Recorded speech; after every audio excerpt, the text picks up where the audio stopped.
네, 하나님의 말씀은 신약 성경 야고보서 1장입니다. 야고보서 1장 1절에서 8절에 있는 말씀입니다. 신약 성경 370페이지입니다. 제가 한 절 읽고 여러분들이 한 절 읽고 교독하도록 하겠습니다. 야고보서 1장 1절에서 8절에 있는 말씀 교독합니다. 하나님과 주 예수 그리스도의 종 야고보는 흩어져 있는 12지파에게 문안하노라.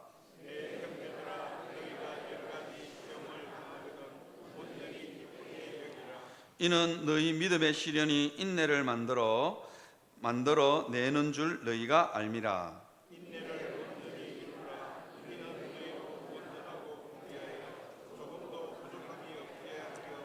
너희 중에 누구든지 지혜가 부족하거든 모든 사람에게 후히 주시고 꾸짖지 아니하시는 하나님께 구하라. 그리하면 주시리라.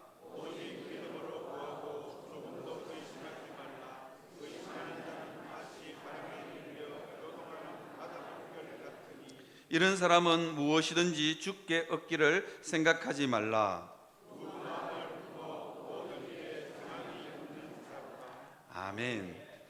예, 지난주와 본문이 동일하긴 하지만 우리가 오늘은 이게 본문의 뒷부분에 대해서 이야기하려고 합니다. 5절 이후의 부분에 대해서 여러분들과 좀 나누려고 합니다. 여러분, 여러 가지 시험을 당하거든, 여러분 뭐라고 이야기하냐? 여러 가지 시험을 당하거든 온전히 기뻐하라 라고 이야기합니다. 왜냐하면요, 이 시험과 환난을 통해서 우리가 온전하고 구비하여 조금도 부족함이 없게 되기 때문입니다. 이게 온전하고 구비하여 조금도 부족함이 없게 하려 함이라, 이게 참 해석하기가, 이 헬라어 원어 의미를 그대로 살려서 해석하는 게 참 쉽지 않습니다. 이게 구비하여, 이건 준비되다는 뜻도 있지만 성숙하여지다, 열매 맺다, 뭐 이런 뜻도 있기 때문입니다. 이걸 어느 신약학자가 제대로 번역을 잘했습니다. 옹골지고 단단해지다. 여러분, 옹골지다는 말이 뭐냐면 알이 그죠? 곡식이 알이 알알이 꽉 차서 단단한 거, 그죠? 옹골지다, 그런 뜻이 있죠. 그래서 어떤 상황이 와도, 시련과 환난을 많이 겪은 성도는요, 어떤 상황에도, 어떤 환난과 시련이 닥쳐도, 어떤 사람을 대해도 옹골진, 이게 삶의 영향력들을, 삶의 생명력들을 흘려보낼 수 있는 사람. 그리고 단단하다 그랬잖아요. 단단하니까 사단의 어떤 공격에도, 이게 산전수전을 다 겪어서 사단이 어떤 형태로 유혹하고 공격해도 그걸 다 막아낼 수 있는 사람, 아무렇지도 않게 거뜬히 넘을 수 있는 사람. 왜냐? 단단하니까요. 이게 그래서 어떤 신학자가 온전하고 구비하여 조금도 부족함이 없게 하려 함이라, 이걸 옹골지고 단단하게 하려 함이라, 그렇게 되어 있습니다. 여러분, 우리가 이 땅을 살아가면서 여러 가지 시험을 당합니다. 시험을 당하지 않은 사람 없고요, 우리는 죽을 때까지 우리는 시험과 시련과 환난을 달고 삽니다. 이게 인생의 숙명입니다. 이걸 벗어날 수 있는 인생이 아무도 없습니다. 그런데요, 이게 여러 가지 시험은요, 당할 때마다 늘 당황스럽고 그 환난과 시련을 넘을 때마다 힘들지 않은 적이 없는 것 같아요. 지난주도 겪었고, 지난달에도 겪었고, 몇십 년 전에도 겪었고, 그죠? 그렇게 수없이 겪었음에도 불구하고 늘 시련과 환난은 우리에게 새롭고 힘들지 않을 때가 없는 것 같아요. 젊은 날은 젊은 날대로 힘들고, 나이가 들면 나이가 드는 대로 시험과 환난이 끊이지 않는 것 같습니다. 저는요, 어떤 생각을 했냐면, 나이가 한 70쯤 돼서 은퇴를 다 하고 나면 자식들 교육도 다 시켰고 공부도 안 해도 되고, 그러면 인생이 편안할 줄 알았습니다. 얼른 왔으면 좋겠다, 그 생각을 한 적이 있습니다. 그게 참 어리석은 생각이라는 걸 인생을 살면서 깨닫기도 했지만, 얼마 전에 제가 소풍이라는 영화를 한 편 봤습니다. 이게 소풍인데요, 이게 소풍이라는 영화인데, 이 영화가 부산국제영화제 작년에 초대 이게 영화 내라 그래가지고 출품작이었던, 청빙작이었던 것 같아요. 그래서 이게 이 소풍이라는 영화를 한번 봤는데요. 이걸 보면서 연세가 드셔도 여전히 고민과 걱정과 염려, 시련과 환란이 끊이지 않구나, 그런 생각을 했습니다. 이 영화가 어떤 영화냐면요, 이런 영화입니다. 시골에서 평생 농사만 짓던 할머니가 한복을 곱게 차려 입고 서울 나들이를 합니다. 여기저기 친구들, 옛날 친구들 40년, 50년 동안 못 만났던 친구들 보러 갑니다. 한복을 곱게 차려 입고 이렇게 여기저기 친구집을 이렇게 방문합니다. 근데 친구들이 다들 놀래요. 너 왜 왔니? 너 무슨 일 있지? 친구들끼리 전화합니다. 누가 한복을 곱게, 걔가 어디 한복 입는 애야? 그러면서 한복을 곱게 차려 입고 왔더라. 걔 무슨 일 있는 것 같아, 한번 알아봐, 뭐 이렇게 됩니다. 그냥 아니나 다를까 이 할머니가 한복을 곱게 차려 입고 온 이유가 뭐냐면, 허리가 이제 관절이 너무 아팠어. 허리가 자고 일어나면 못 일어나는 거예요. 그래서 못 걸을 수도 있고, 의사가 조금 있으면 못 걷는다고, 그러면 이제 병상에서 죽을 때까지 이제 살아야 된다. 그러니까 걸을 수 있을 때 친구들을 한번 만나고 싶어서 한복 곱게 차려입고 서울로 나들이하는. 그래서 나들이에 가서 제일 친한 친구, 여러 친구를 만나고 맨 마지막에 만난 친구가 제일 친한 친구를 만났는데, 안 그래도 그 친구도 손을 덜덜덜 떨면서 알츠하이머라고 그 병을 앓고 있는 거예요. 그러면서 그 친구도 그럽니다. 친구들 얼굴 기억할 때까지, 친구들 얼굴 보면 알아볼 수 있을 때, 수십 년 전에 떠났던 고향 다시 찾아가는 이야기가 이 영화의 주된 스토리입니다. 거기에 이게 연세 드신 분들, 포스터 한번 띄워주시겠습니까? 저 영화에 이 주연 배우가 3명 있는데 다 80대 중반을 훌쩍 넘긴. 그러니까 우리 교회 어르신들은 나이도 아니에요, 그죠? 가만히 생각해 보니까 저기에 있는 어르신들 다, 저기에 있는 저 영화 배우들요 85세, 87세 뭐 그렇습니다. 그러니까 나이가 우리 교회 어르신들보다 많은 것 같아요. 그런데도 막 영화 대사 외우고 영화를 너무너무 잘 찍었어요. 왜냐면요, 저게 너무 저 연세에 딱 맞는 영화를 찍었거든요. 죽음을 앞두고 있는 노인들의 그 애완과 서글픔을 그린 영화입니다. 그래서 참 저에게 이 영화를 보면서 많이 울었습니다. 우리 어머니도 혼자 주무실 때 무서웠을까, 그런 생각하니까 마음이 저리 오기도 하고, 우리 장모님 혼자 계시는데 혼자 주무시면 내일 아침에는 못 일어날까, 그런 걱정하시면서 우리 장모님도 주무실까, 그런 생각이 들더라고요. 그러니까 참 마음이 저며오는 영화입니다. 어르신들은 보지 마십시오. 너무 서글퍼서 안 보시는 게 좋을 것 같아요. 그런데 60대 밑으로는 한번 보십시오. 꼭 한번 보십시오. 왜냐하면요, 어르신들의 그 삶의 애환들이 그대로 인생이 참 무겁구나, 인생이 참 무겁지만 인생이 살아볼 만한 가치가 있구나, 이런 생각이 드는 영화입니다. 부모님의 삶에 대해서 한 번 더 생각해 보게 되는, 저는 돌아가신 우리 아버님도 생각나고 우리 어머님도 시골에서 혼자 주무실 때 그렇게 무서우셨을까, 그 마음에 참 이게 영화를 보면서 많이 울었습니다. 한번 우리 연세 드신 분들은 연세가 아니고 60대 밑으로는 한번 꼭 아니요, 70대 밑으로는 한번 보십시오. 70이 나이입니까, 그죠? 70대 밑으로는 제가 저분들 뵈면서, 야, 80대 중반이 훌쩍 넘었는데도 영화 대사 외우고 연기를 너무너무 잘하시는 거예요. 그런 거 보면서, 야, 80이 넘어도 충분히 이게 뭔가 할 수 있구나, 이런 생각이 들었습니다. 어쨌거나 70대 밑으로는 저 영화 한번 꼭 보십시오. 그러면서 제가 저 영화를 보시되 제가 맨 마지막에 아쉬운 장면 하나만 좀 비판적으로 영화를 보시기 바랍니다. 맨 마지막에 저 영화에서, 영화 포스터 한번 더 띄워주시겠습니까? 저 영화에서 두 할머니가 마지막 국민학교 때 갔던 소풍 장소에 가서, 왠지 이 영화가 다 좋았는데 맨 마지막 장면이 자살을 암시하는 장면으로 끝납니다. 그거는 좀 비판적으로 봐주십시오. 그러면 안 됩니다. 우리는 하나님이 생명 주시는 날까지 살아야 됩니다, 우리는. 그런데 저 영화가 다 좋은데, 다 마음에 드는데 자살을 암시하고 영화가 끝나고 그 자살을 미화하는 것으로 이 영화가 끝맺어져 있습니다. 그래서 그거는 좀 비판적으로 보시고 70대 밑에 어르신들은 한번 보시기를 바랍니다. 저 영화 어디 인터넷에도 많을 거예요. 저게 부산국제영화제 작년에 초청작, 이제 기억이 나네요. 초청작이었습니다. 그래서 한번 보시면 좋을 것 같습니다. 여러분, 우리는 인생을 살면서 여러 가지 시험과 환난을 당합니다. 그런데요, 오늘 본문에서 4절과 5절 사이에 여러분 갑작스러운 화두에 이 말하는 이 주제가 갑자기 확 바뀌어 버립니다. 아니, 시련과 환난 이야기하고 있다가 옹골지고 단단한 삶을 이야기하고 있다가 이 예수님의 형제 야고보는요 5절에 가면 갑자기 너희 중에 누구든지, 그죠?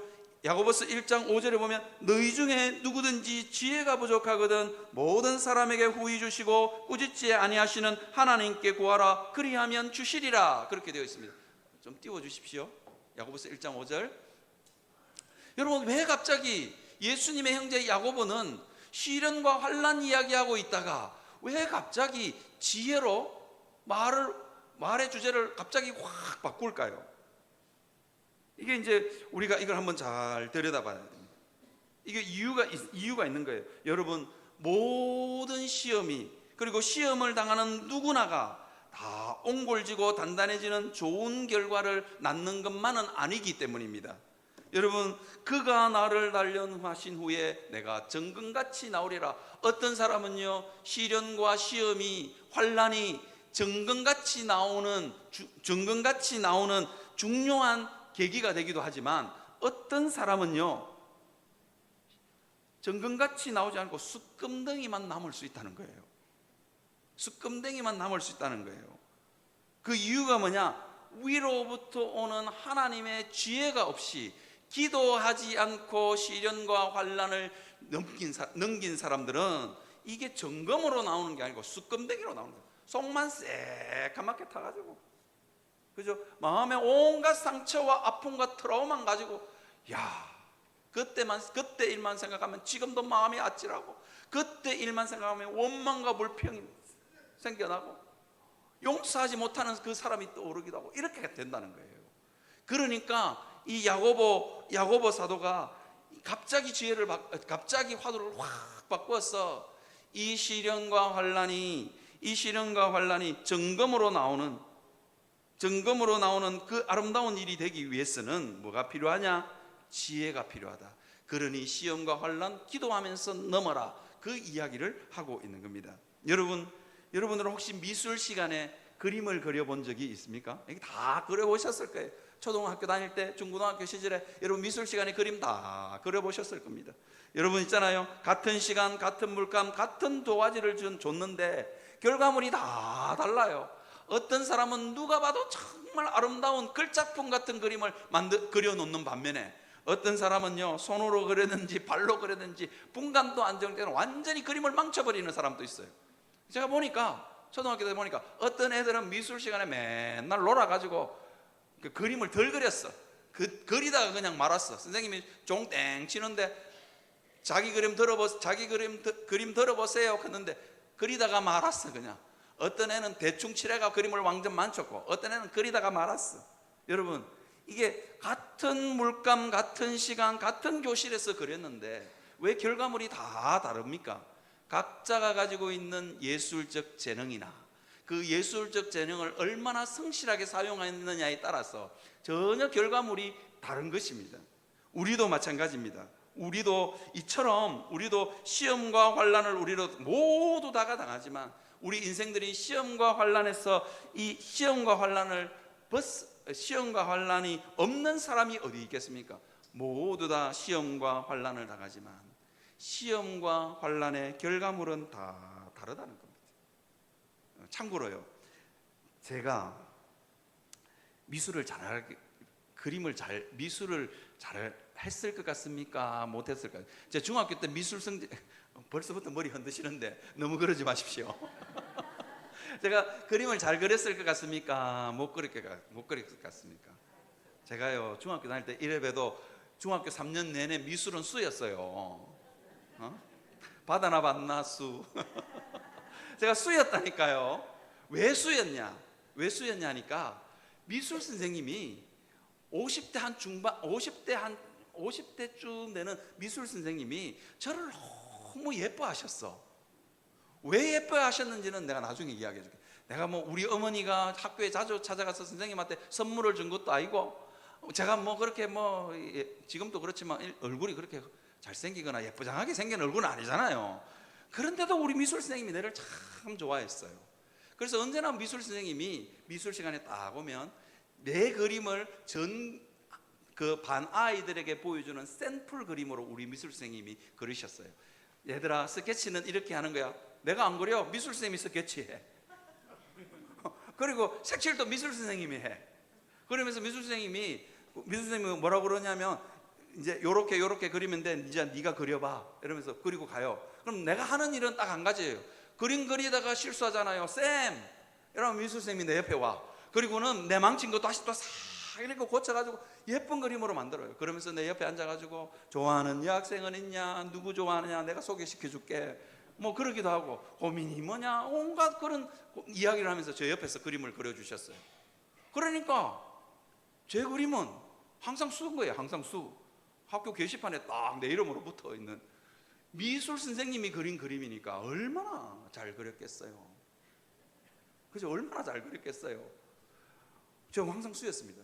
지금 철이 들어서 생각해 보니까 선생님이 왜 나를 그렇게 좋아했을까? 미술 시간만 되면 중학교 3년 내내 미술 선생님이 내 옆에 앉아가지고 밑그림도 그리고 색칠도 하고, 그러면서 이런 일 있냐, 저런 일 있냐, 좋아하는 여학생 있으면 말해봐라. 왜 그랬을까? 지금 가만히 생각해 보니까, 철이 들었어. 생각해 보니까 미술 선생님이 내가 예뻤어도 아니고 내가 공부를 잘했어도 아니고, 중학교 1학년으로 애가 하나씩, 그러면 애가 시골에서 올라왔는데 눈이 한쪽 실명이고 눈이 하얘니까 저놈 저거 사고 쳐도 엇나가도 제법 엇나가도 세게 엇나가겠다 싶으니까 내 옆에 딱 붙었어. 미술 선생님이 내한테 그 이야기를 해준 거예요. 그죠? 하나님도 마찬가지 아니겠습니까? 시험과 환난 당하면서 우리가 어디로 튈지 모르고 우리 마음에 어떤 아픔이 생길지 몰랐어. 우리 인생 제대로 못 살 것 같았어. 그 환난과 시험을 능히 이길 수 있는 지혜가 없었어. 하나님이 우리 인생 가운데 개입해 주신 거예요. 그죠? 하나님이 우리 인생 가운데 개입해 주셨어. 그 시련과 그 환난이 아픔이 되지 않게, 그 시련과 환난이 썸뿌리가 되지 않게, 그 시련과 환난이 평생 지고 가는 마음의 상처가 되지 않게 하나님이 옆에 오셔서 하늘의 지혜를 부으시는 거예요. 그래서 그 환난과 시련이 정금같이 다듬어지도록 옹골지고 단단한 사람으로 여물 수 있게 하시는 분이 누구냐? 우리가 믿는 하나님이라는 거예요. 그래서 야고보서 1장 5절에 써요. 이렇게 되어 있습니다. 너희 중에, 좀 띄워주십시오. 너희 중에 누구든지 지혜가 부족하거든 모든 사람에게 후히 주시고 꾸짖지 아니하시는 하나님께 구하라. 그리하면 주시리라 라고 이야기하고 있는 겁니다. 사랑하는 성도 여러분, 하나님은요 우리를 바라보시면서 저 환난과 시련 못 넘으면 어떡하나, 넘다가 넘다가 그냥 포기하면 어떡하나, 하나님 그냥 나 포기할래요, 인생 포기하면 어떡하나, 그런 생각 들어서 우리에게 찾아오십니다. 그리고 그 지혜가 부족해서 하나님 앞에 엎드려서 기도하면 그 환난 능히 넘을 수 있는 지혜를 꾸짖지 않고 후히 주시는 하나님이 우리가 믿고 있는 하나님이라는 것을 믿으시기를 주님의 이름으로 축복합니다. 성경적인 지혜는요, 한번 띄워주시겠습니까? 성경적인 지혜는요 단순히 지식이나 학식을 이야기하는 것이 아닙니다. 성경적인 지혜는요 하나님을 경외하고 그 말씀을 따라 살아갈 수 있는 판단력과 통찰력입니다. 그래서 시험을 탁 당했는데 하나님이 그 시험 가운데서도 여전히 내 삶 가운데 개입하시고 간섭하시고 상처나고 아픈 내 마음을 만지시는 하나님을 발견할 수 있는 영적인 통찰력, 그것을 판단할 수 있는 판단력을 하나님이 우리에게 주십니다. 이게 뭐냐면 위로부터 오는 하나님의 지혜입니다. 사랑하는 성도 여러분, 시련은요 그냥 단순히 버티기만 하면 내 힘으로 넘을 수 있는 게 아닌 것 같아요. 내 힘으로 넘으면요 잘 넘었다 생각하지만 그게 아픔과 상처로 생채기로 그렇게 남아서 우리를 힘들게 하고 괴롭힌다니까요. 산전수전 다 겪은 그리스도인, 기도하면서 산전수전 다 겪지 않으면, 산전수전 다 넘지 않으면 어떤 문제가 생기느냐, 이게요, 시간이 지나면 지날수록 내 마음의 아픔과 상처로만 남는다니까요. 그래서 여러분, 제가 지난주에 저보다 조금 못생긴 목사님 이야기 해드렸잖아요. 여러분, 좀 새벽기도도 오시고 금요철라도 오십시오. 그러면 그분이 누군지 안다니까. 궁금해하는 성도들이 참 많은데 지금 1, 2부는 녹화가 되기 때문에 제가 말씀을 못 드린다니까, 이름을. 그러니까 제발 여러분, 교회가 제일 시원합니다.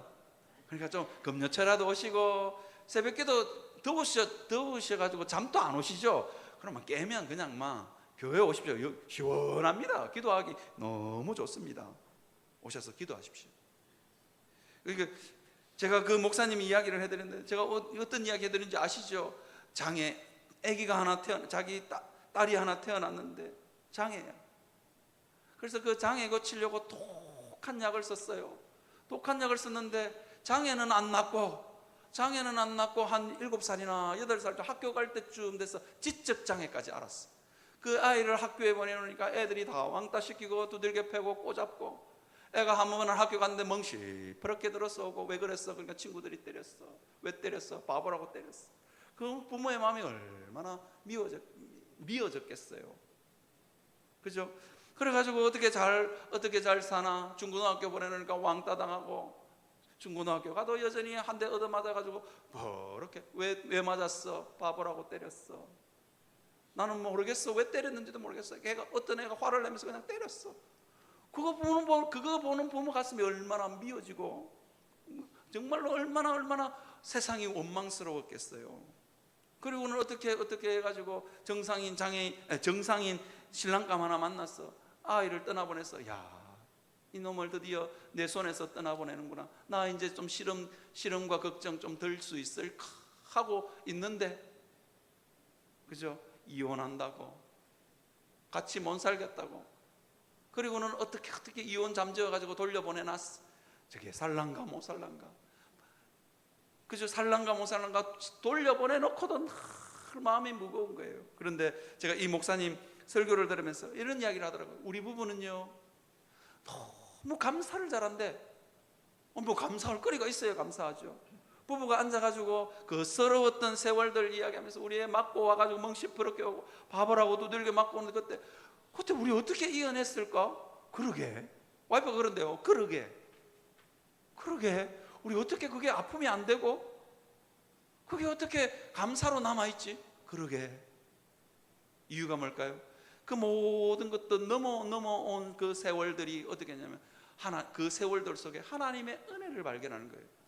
그죠? 그 은혜를 발견할 수 있는 그 하나님의 지혜가 그 목사님 한가운데, 이 지혜는 어디서 왔느냐? 기도하니까요. 서럽고 눈물 나는 세월, 애가 맞고 들어와가지고 새벽마다 하나님 앞에 엎드렸어. 하나님, 이 일은 못 넘어갈 것 같아요. 이 일은 하나님 두고 내 마음에 상처가 될 것 같아요. 그래서 하나님 앞에 엎드렸더니, 지나고 나니 감사의 제목밖에 없어. 그러면서 목사님이 하시는 말, 우리 부부는 너무 감사를 잘해. 그러는 거예요. 사랑하는 성도 여러분, 그 감사할 수 있는 마음 어디서 왔을까요? 그 삶의 구비구비마다 굽어도는 그 인생길 가운데서 여러분, 하나님의 은혜를 발견할 수 있는 영적인 안목이 지혜입니다. 기도를 했기 때문에 그 지혜가 우리 삶 가운데 찾아오는 겁니다. 사랑하는 성도 여러분, 인생이 힘들고 누군가가 너무 원망스럽고 그 세월이 도저히 용서가 안 되시는 분들, 하나님 앞에 여러분 기도하시기를 바랍니다. 그러면 위로부터 임하는 하나님의 지혜가 임해서 여러분들의 인생이 다시 해석될 줄 믿습니다. 여러분, 찬송가 가사 중에, 가스펠송 가사 중에 이런 찬송이 있죠. 일부 예배 때는 같이 불렀는데, 여러분 한번 같이 한번 불러보실래요? 내가 걷는 이 길이 혹 굽어도는 수가 있어도. 이 찬양 아시죠? 내 심장이 울렁이고 가슴 아파도 내 마음속으로 여전히 기뻐하는 까닭은 하나님은 뭐 하심일세? 실수하지 않으심일세. 여러분 한번 일부 때는 불렀는데 여러분 한번 같이 한번 불러봅시다. 내가 걷는 이 길이. 한번 반주는 안 하셔도 될 것 같습니다. 반주하면 더 어려울 것 같아서. 네. 우리 젊으신 분들 좀 잘 한번 불러주십시오. 우리 한번 불러봅시다. 내가 걷는 이 길이 혹 굽어도는 수가 있어도 내 심장이 울렁이고 가슴 아파도 내 마음속으로 여전히 기뻐하는 까닭은 하나님은 아직. 이부가 훨씬 찬양을 잘하시는 것 같습니다. 여러분, 우리는요, 우리 걷는 인생길, 내가 걷는 이 길이 정말 호가 아닙니다. 반드시 굽어돕니다. 그래서 내 심장이 울렁이고 가슴이 아파서 견딜 수 없는 게 우리 인생살이입니다. 그런데도요, 내 마음속으로 여전히 기뻐하는 까닭은 뭐냐? 하나님은 실수하지 않는다는 걸 발견하는 겁니다. 그게요, 그냥 저절로 발견되는 게 아니라니까요. 어떻게 발견되는 줄 아십니까? 기도하는 사람, 하늘의 위로부터 임하는 지혜가 우리 삶 가운데 있어야 이게 가능하다니까요. 우리는 끊임없이 굽어도는 인생길 묵상하고 그것 부둥켜 안고 내가 왜 내 인생이 이렇게 모지나, 내 인생 가운데 왜 그런 사람들이 내 옆에 있었나, 그렇게 원망하며 불평하며 인생길 다 허비할 수 있습니다. 아니면요, 그 인생길 넓다가 심장이 울렁이고 너무 가슴 아픈 일들만 생각날 수도 있습니다. 그런데요, 그렇게 우리 인생을 끝낼 수 없잖아요. 그런데 그 아픔, 그 울렁이는 가슴 안고 하나님 앞에 가서 엎드리면 실수하지 않으시는 하나님을 발견할 줄 믿습니다. 그죠? 80평생을 다 사셨을지도 모르겠고 살 만큼 사셨습니다. 그런데요, 하나님 앞에 엎드리면요, 내 인생이 다시 해석됩니다. 얼마 전이 아니죠. 지난주에 시간을 특별하게 내어서 고향을 갔습니다. 휴가 때는 우리 아이들도 안 가고 우리 집 사람도 안 가고, 우리 집 사람 보고 맨날 고향 가자 그러면 그거 왜 가냐고, 산밖에 없고 맨날 먼지 날리고 더럽고 그 왜 가냐고 맨날 그래요. 그래서 우리 누님들하고 같이 고향을 갔다 왔어요. 뭐 우리 형제들의 삶도 그렇게 만만한 삶 아니잖아요. 다 60이 가까워진 우리 누님들 모시고 이렇게 갔는데, 가면서 너무 감사했어요. 고향에 흐르는 냇가 나무 하나가 너무너무 감사했어요. 그 모진 세월, 그 힘든 세월 다 어떻게 넘겼을까 생각해 보니까 다 하나님의 은혜인 거예요. 그래서 저는 고향에 가는 건 너무 좋습니다. 우리 집 고향집 마당에 있는 풀 한 포기만 봐도 좋습니다. 이유가 뭐냐? 고향집이 좋은 게 아니고요, 그 수많은 세월들을 함께 하셨던 실수하지 않으시는 하나님을 만나기 때문입니다. 그죠? 여러분들의 인생이 정말 소풍처럼 아름답기를 바라십니까? 그러면 기도하셔야 된다니까요. 기도하면요, 그렇게 모진 세월도 너무 아름답게 변할 줄 믿습니다. 하나님의 지혜가, 하나님의 통찰력이, 하나님의 안목이 여러분들 가운데 임해서 여러분 고달픈 내 인생, 찌들린 내 인생이 아름답게 보이는 역사 있기를 주님의 이름으로 축원합니다. 그 다음에요, 두 번째, 목사님, 제가 두 번째 메시지는 여러분 이렇게 말씀을 드리고 싶습니다. 목사님, 기도했는데 내 인생에는요 아무 일도 일어나지 않았어요.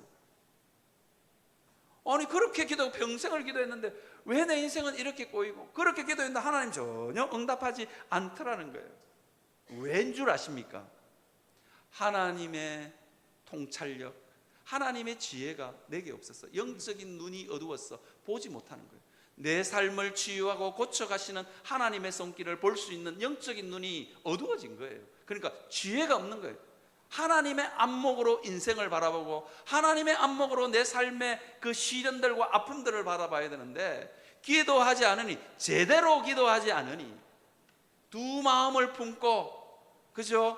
오늘 본문을 한번 볼까요? 오늘 본문에 뭐라고 이야기하느냐? 6절에 보시면 오직 믿음으로 구하고 조금도 의심하지 말라. 의심하는 자마다 의심하는 자는 마치 바람에 밀려 요동하는 바닷물결 같으니 이런 사람은 무엇이든지 주께 얻기를 생각하지 말라. 두 마음을 품어 모든 일에 정함이 없는 자로다. 정함이 없는 자로다. 그렇게 이 정함이 없다 이면 unstable하다는 거예요. 인생이 너무너무 불안하고 너무너무 불안한 거예요. 왜냐하면 두 마음을 품었기 때문입니다. 기도를 해도 하나님 아니면 안 됩니다 하고 하나님께만 매달려야 되는데, 하나님 내 기도 들어주시면 좋고 안 들어주셔도 그만입니다. 뭐 그런 마음으로 기도하니까 하나님의 지혜가 안 임하는 거예요. 유명한 이야기 있잖아요. 낭떠러지에 어느 나그네가 떨어졌어. 막 떨어지고 있는데 소나무 뿌리 하나 딱 잡았어. 살려주세요. 그러니까 아무도 대답이 없어. 하나님이 대답을 했답니다. 야야, 내가 여기 있다. 하나님 살려주세요. 그 소나무 뿌리 놔라. 그러니까 그 나그네가 뭐라고 대답한 줄 아시죠? 뭐라고 대답했습니까? 그 위에 누구 다른 사람 없어요, 하나님 말고. 이렇게 되는 거예요. 이게 우리는 다 내 생각이 있거든. 기도하면서도 내 살 길, 내 생각 다 그냥 하나님은 안중에도 없어. 기도하면서도 다 그죠? 내 살 길, 내 생각 다 따로 제껴놨어요. 그거 마음속에 꼭 숨겨두고 기도하는 거예요. 하나님이 그렇게 놔라 그래도 그 위에 하나님 말고 다른 사람 없냐고. 하나님 좀 가만히 계시라고. 저 언덕 낭떠러지 올라가거든 한번 봅시다 하나님. 뭐 그러고 있는 거예요 우리가. 이게 두 마음입니다. 오직 믿음으로 구하고 의심하지 말라. 그리고 의심하는 자는 마치 바람에 밀려 요동하는 바닷물결. 계속해서 내 살 길, 우리 딴주머니 찬다는 말이 있잖아요. 딴주머니. 우리는 딴 마음 품고 있는 거예요. 딴 마음. 두 마음을 딱 품고 있는 거예요. 내 살 길 내가 알아서 다 챙기고 살고 있는 거예요. 그러니까 어떤 게 기도해도 우리 인생을 제대로 볼 수 있는 하나님의 지혜가 임하지 않는 겁니다. 자세히 들여다보면요, 우리 인생에 하나님의 손길이 닿지 않는 곳이 없습니다. 가끔씩 여러분 병 중에 수술해서 낫는 병이 있고 약 먹고 낫는 병이 있고 뭐 이렇게 낫는 병이 있잖아요. 제일 잘 낫는 병이 어떤 병인 줄 아십니까? 수술해서 낫는 것보다 더 잘 낫는 병이 있어요. 내가 그 병에 걸렸는지도 모르는데 알아서 그냥 자연적으로 치유돼 버리는 거. 의사가 가끔씩 그런 거 있잖아요. 의사가 병원에 갔는데 몇십 년 전에 결핵 알았네요. 몇십 년 전에 암덩어리가 폐에 있었네요. 그런데 지금은 싹 사라지고 흔적도 없네요. 그렇게 병 낫는 게 제일 좋습니다. 맞습니까? 그렇죠? 영적인 눈이 열리면요, 하나님의 지혜가 내게 임하면 그런 것들이 보이기 시작한다니까요. 여러분 생각해 보세요. 내 몸에 암덩어리가 있고 내 몸에 결핵이 있다고 생각해. 그거 걱정해가 병이 더 생겨. 하나님은 그거 잘 아시고, 그죠? 내게 알리지도 않으시고 하나님 그냥 알아서 고쳐주는 게 좋은 거예요. 이게 기도해서 위로부터 하나님의 지혜가 임하는 사람은 이런 역사가 있을 줄 믿습니다. 봐야 되는 거예요. 영적인 눈이 열렸어. 하늘의 지혜가 열렸어. 영적인 통찰력이 임했어. 그걸 제대로 볼 수 있었는데 못 보는 거예요. 그러니까 감사가 없고, 그러니까 끊임없이 하나님이 이거 해주실란가 의심이 생기고 두려움이 생기는 거예요. 그러니까 이게 불안한 거예요. 여러분 성경에 딴 마음, 두 마음 품고 일평생을 보낸 사람이 있습니다. 일평생을 아니죠. 오랫동안 살다가 개가 천선한 사람 이야기가 있습니다. 누군지 아십니까? 두 마음 품고 언제나 불안에 휩쓸려서 살다가 어느 날 갑자기 하나님을 제대로 만나, 약복강 강가에서 하나님과 씨름하면서 하나님 제대로 만나서 인생이 완전히 바뀐 사람 이야기가 있습니다. 누구죠? 야곱입니다. 여러분 야곱의 인생을 한번 잘 들여다보십시오. 야곱은요, 뭘 가지기만 가지면 그것 때문에 인생이 불행해요. 이유가 뭐냐면 장자권. 그렇게 그 장자권이 있으면 자기 인생이 행복할 줄 알고 그걸 가졌어. 그것 때문에 형이 자기를 죽이려고 쫓아옵니다. 맞죠? 이게 우리가요, 믿음으로 행하지 않은 것은 다 죄가 됩니다. 하나님 좀 가만히 있어 보세요. 두 마음 품고 하나님 좀 가만히 있어 보세요. 내 살 길 내가 찾아볼게요. 그랬던 것 중에 야곱의 인생 가운데 그게 독이 돼서 인생에 돌아오지 않는 게 없습니다. 장자권이 그랬죠. 하나님 가만히 있어 보세요. 아버지 축복권, 그 아버지 축복만 받으면 짝이 잘 될 줄 알았어. 하나님은 안중에도 없어요. 그죠? 하나님은 다 뒷전을 하고 아버지 장자권 그거 받아 아버지 축복권 아버지 형 장자권 아버지 축복권 받아 누렸다가 야곱이 어떻게 됐냐고요. 그것 때문에 바단 아람으로 쫓겨갑니다. 바단 아람으로 쫓겨갔어도 자기가 제일 좋아하는 라헬, 정말 예쁜 라헬, 눈에 넣어도 안 아픈 라헬, 그것만 얻으면 괜찮을 텐데, 아니 걔 때문에, 그죠? 제가 다른 말은 안 쓰겠습니다. 걔 때문에 인생이 괴로워지는 거예요. 그 다음에요, 거부가 되면 인생 괜찮을 줄 알았어. 그래서 거부가 됐는데요, 그것 때문에 외삼촌 라반하고 완전히 틀어져 버립니다. 완전히 틀어져 버립니다. 이게 그 이유가 뭐냐? 하나님이요, 야곱의 인생 가운데 늘 머물러 있었지만 하나님이요, 야곱의 기도를 듣고 하나님이 일하시지 않습니다. 이유가 있습니다. 두 마음을 품었기 때문입니다. 야곱은요, 언제나 자기 살 길, 자기 방법, 자기 생각 다 꿈켜지고 마음 깊숙이 넣고 살았습니다. 신학적으로 야곱의 창세기 32장 9절에서 12절에 있는 이 기도가 신학적으로 가장 완벽한 기도라고 그래요. 구약학자들이 그렇게 이야기합니다. 뭐라고 이야기하냐? 야곱이 어떻게 했냐? 형 에서가 400명의 군사를 거느리고 자기를 잡으려고 옵니다. 그래서 하나님 앞에 약복강 강가에서 기도를 합니다. 창세기 32장 9절에서 12절에 보니까 야곱이 또 이르되 내 조부 아브라함의 하나님 내 아버지 이삭의 하나님 여호와여 주께서 전에 내게 명하시기를 내 고향 내 족속에게로 돌아가라 내가 내게 은혜를 베풀리라 하셨나이다. 이게요 기도의 표준입니다. 왜냐하면 언약의 하나님을 불렀고 약속의 말씀을 붙들고 야곱이 지금 기도하고 있는 거잖아요. 그리고는 10절하고 11절에 뭐라고 이야기합니까? 자기의 정말로 처량한 신세, 자기의 상황을 하나님 앞에 소상하게 아뢰입니다. 하나님, 내가 지팡이 하나만 가지고 이 요단을 건넜더니 지금은 2때나 이루었나이다. 내게 함께 하신 하나님을 붙들고 기도합니다. 그러면서 말하자면 자기의 형편을 형의 손에서 에서의 손에서 나를 건져 주옵소서. 내가 그를 두려워하면 그가 와서 나와 내 처자를 칠까 겁이 나기 때문이다. 그렇게 기도합니다. 자기의 형편과 사정을 하나님께 솔직하게 아뢰입니다. 그리고는 12절에 뭐냐면 다시 한 번 더 주께서 말씀하시기를 내가 반드시 내게 은혜를 베풀어 내 시로 바다에 셀 수 없는 모래와 같이 많게 하리라 하셨나이다. 언약의 말씀, 언약의 하나님, 약속의 말씀을 붙들고 하나님 앞에 기도하는 거예요.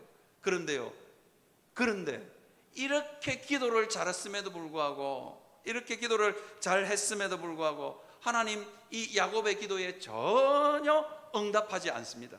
야곱도 마찬가지입니다. 야곱이 이 기도 딱 끝나고 하나님만 바라보고 하나님 어떻게 일하시나 이렇게 봐야 되는데 어떻게 하냐니까 딱 보고 딱 나오자마자 어떻게 하냐니까 이렇게 합니다. 소떼를 한 떼, 두 떼, 세 떼로 나눠라. 이거 형에게 뇌물로 드리면 형이 이것 받고 나를 용서해 줄란가? 그러면서 세 떼로 나누어서 약복강 강가를 건너게 합니다. 그래도 인생이 불안한 거예요. 여러분, 하나님께 맡기지 못하는 인생, 하나님만 바라보지 못하는 인생은 불안하고 하나님 두려움이 찾아옵니다. 인생이 답답해집니다. 야곱이 약복강 강가에서 가만히 있으니까 한 떼, 두 떼, 세 떼를 나누어서 형에게 뇌물로 바쳤는데도 형의 마음이 바뀌었을란가? 400명의 군사를 몰고 오는 형의 그 살기가 이제는 좀 누그러졌을란가? 그런데도 안심이 안 돼. 그러니까 어떻게 합니까? 자기 부인들을 약복강 강가를 건너게 합니다. 여러분, 이거 한번 잘 상상해 보십시오. 그 부인들이 약복강 강을 건너면서 요셉은 자기 살라고 강 이쪽편에 있고 그리고 자기 부인들을 먼저 건너가라고. 형이 혹시 400명 군사 와가지고 부인들을 치거든. 고함 세게 지르라고 내 도망가게. 안 그랬겠냐고요. 그러면서 그 약복강 강가를 넘으면서 약복강 강가를 건너면서 부인들이 무슨 생각? 저걸 남편이라고 이렇게 생각하지 않았겠어요? 아니, 그렇게 안 생각하는 부인이 비정상이야. 저걸 남편이라고 내가. 그죠? 자식들. 그리고는 자식들까지 약복강 강. 저걸 아버지라고. 여러분, 정말 모진 사람 아닙니까?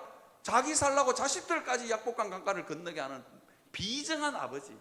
여러분, 하나님 앞에 온전히 맡기지 못하면 우리 인생이 이렇게 꼬이는 거예요. 그러고도 불안해서 있는 야곱에게 누가 찾아오십니까?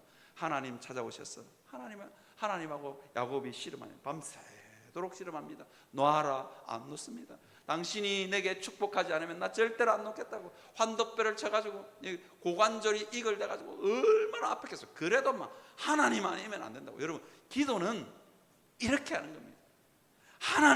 하나님 아니면 안 된다고. 내 인생 하나님이 책임져 주셔야 된다고. 이렇게 기도하는 겁니다. 그렇게 딱 기도하니까 야곱이 밤새도록 씨름하고 자기도 약복강을 건너갑니다. 그리고는 어떻게 하느냐? 자, 줄 서라. 우리 형이 400명 군사 몰고 온다. 줄 서라. 차곡차곡 순차대로 줄 세우고는 어떻게 하느냐? 어떻게 합니까? 자기가 그 줄 맨 앞에 갔었습니다. 뭔 말입니까? 죽든지 살든지 내 하나님 앞에 내 인생 맡긴다는 거예요. 하나님은요, 이런 사람의 기도에 응답하십니다. 왜냐하면 두 마음을 품지 않았기 때문입니다. 여러분, 하나님 앞에 그렇게 기도하고 매달리시는 여러분들이 되시기를 바랍니다. 제가 자녀를 3명 키웠는데요, 어릴 때마다 마트를 갈 때마다 너무 고민이 됐어요. 장난감 코너는 어떻게 그래 피해서 이렇게 가고 있는데도 애들이 귀신같이 찾아가지고 장난감 코너 앞에 가 앉아 있어요. 근데 장난감 값이 장난이 아니에요. 한 돈 10만 원씩 해. 그놈을 어떻게 다 사주냐고. 세 놈이서 앉아가지고 저거 그러면서 뭐 어떤 애는 더러눕죠, 어떤 애는 찡찡거리죠. 그런데요, 저는요, 찡찡거리는 놈, 들이눕는 놈은 하나도 안 무섭습니다. 그놈 바짝 들어가지고 차에다 그냥 집어넣어. 그리고 집에 오면 끝이에요, 그냥. 그런데 우리 아이 중에 진짜로 무서운 놈이 하나 있는데 뭐냐면, 아빠 저거 하나 사주면 안 돼요? 거절을 못 하겠어. 너무 애절해. 그래서 내가 생일 때 한번 생일 때 사줄게. 아니면 성탄 크리스마스 때 사줄게. 그러면 우리 아이가 집에 그 아이는 울지도 않아. 때도 안 써. 들어눕지도 않아요. 알았어 아빠. 그러면서 집에 가서 기도를 해요. 하나님 감사합니다. 우리 아빠가요 이거 사준다 했어요. 성탄절 하나님 성탄절만 빨리 오게 해주세요. 그렇게 기도하고 있는 거예요. 그러면서 달력에 날짜를 하나씩 지어가. 저거 뭐고? 내가 아빠가 저거 사주기로, 아빠가 그 장난감 사주기로 한 날에 잊어버리지도 않아. 밥 물 때마다 하나님 우리 아빠가 잊어버리지 않게 해 주시옵소서. 뭐 그런 거 어떻게 하겠어요? 생일날이 다가오고 성탄절이 다가올 때마다 어떤 일이 벌어지느냐. 와, 저거 안 사주면 저놈이 평생 예수 안 믿을 것 같아. 어쩔 수 없이 사주는 거예요. 여러분, 하나님을 믿으면 이렇게 믿어야 돼. 하나님이 무섭도록 막 저거 안 들어주면 막 하나님이 무서울 정도로 하나님을 믿어야 되는 겁니다. 그냥 주시려면 말고, 주셔도 좋고 안 주셔도 좋고, 안 주시면 그냥 내 살 길 따로 있습니다. 나 딴 주머니 있습니다. 두 마음 품고 하나님 앞에 나아가는 것이 아니라 하나님 아니면 안 됩니다 라고 엎드리시는 여러분들이 되시기를 바랍니다. 하나님 바지 가랭이 붙들고 여러분 물고 늘어지시기를 바랍니다. 지금은요, 그 기도하는 세월들이 너무 힘들지만 눈물로 씨 뿌리는 세월들이지만 반드시 기쁨으로 단을 거둘 날이 있음을 믿고 그 하나님 앞에 오직 믿음으로 기도하시는 여러분들이 되시기를 주님의 이름으로 축원합니다.